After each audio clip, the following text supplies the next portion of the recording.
বাজেটকে ঘিরে যে আশা প্রত্যাশার জাল বোনা হয়েছে তা কতটা বাস্তবায়িত হবে তা নির্ভর করছে সরকারের সিদ্ধান্ত ও কার্যকর বাস্তবায়নের উপর। আজকে আপনাদের দেখানোর চেষ্টা করব বাজেট নিয়ে পেশাজীবীরা কি ভাবছেন। যারা চাকরি করে তাদের তো বেতন তো আর বাড়তেছে না। প্রতিনিয়ত দ্রব্যমূল্যের যেরকম ঊর্ধ্ব দেখতে পারতেছি আমরা, প্রত্যেকটা পণ্যের যে বাড়তি দাম সেরকম তো মানুষের বেতন তো সেরকম বাড়ানো হয় না, যার কারণে জীবিকা নির্বাহ করা খুবই মুশকিলের কথা।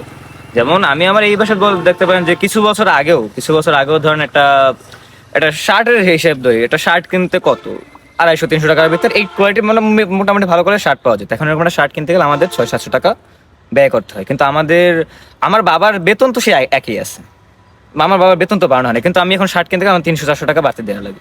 আমাদের জাতীয় বাজেটে 2025-26 অর্থ বছরে যদি আমাদের সাংবাদিকদের যদি একটা বরাদ্দ থাকে হয়, বিশেষ করে ওয়েস্ট বোর্ড অনুসারে যদি আমাদের বেতন দেওয়া হয়, তাহলে আমরা স্বাচ্ছন্দ্য বোধ করি। কারণ আমরা তৃণমূল পর্যায়ে যারা সাংবাদিকতা করি মফস্বলে, বিশেষ করে তাদের আমাদের পত্রিকায় আমরা যারা সাংবাদিকতা আছি আমাদের বেতন পর্যাপ্ত দেয় না, সেজন্য আমরা চলতে খুব কষ্ট হয়।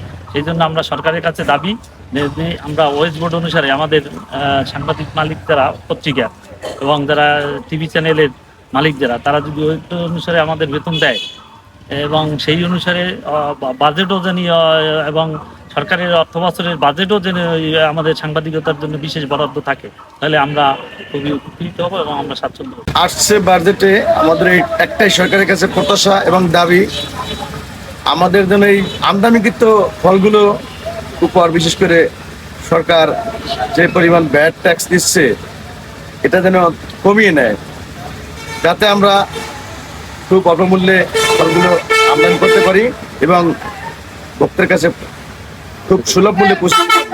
সরকার মহোদয়ের কাছে অনেক প্রত্যাশা, কারণ বেকারত্ব বেশিরভাগ আমলে বিভিন্ন রকমের মানুষ হয়রানির শিকার হয়েছে। আমাদের ব্যবসায়ীদের উপর বিভিন্ন রকম ট্যাক্স চাপিয়ে দেওয়া হয়েছিল।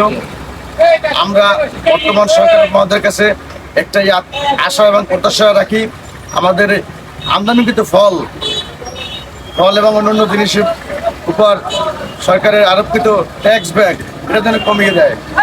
না হলে আমরা কি বাঁচবো কি করে? 1 কেজি আপেল আজকে আপনার 350 টাকা সাধারণ মানুষ কিনতে পারে না। একটা সময় 1 কেজি আপেল ছিল সাধারণত 250 টাকা থেকে 200 টাকা। দ্রব্যমূল্য লাগামের বাইরে মানুষ, সাধারণ মানুষের লাগামের বাইরে বিদায় মানুষ সাধারণ মানুষ ক্রয় করতে ভয় পাচ্ছে। আমাদের বেতন কি কমে গেছে? তাই সরকারের কাছে বিশেষ অনুরোধ, তারা যেন ওই ট্যাক্স ব্যাট কমিয়ে দেয়। শহীদ প্রেসিডেন্ট জিয়াউর রহমানকে স্মরণ করে আমি বাজেট সম্বন্ধে কিছু কথা বলতে চাই। 24-25 সনের বাজেট মধ্যবিত্ত এবং গরিব শ্রেণীর উন্নয়নের বাজেট হিসেবে দেখতে চাই, কারণ বাংলাদেশের 7% মানুষ মধ্যবিত্ত এবং গরিব শ্রেণী, ধনীর সংখ্যা খুবই কম।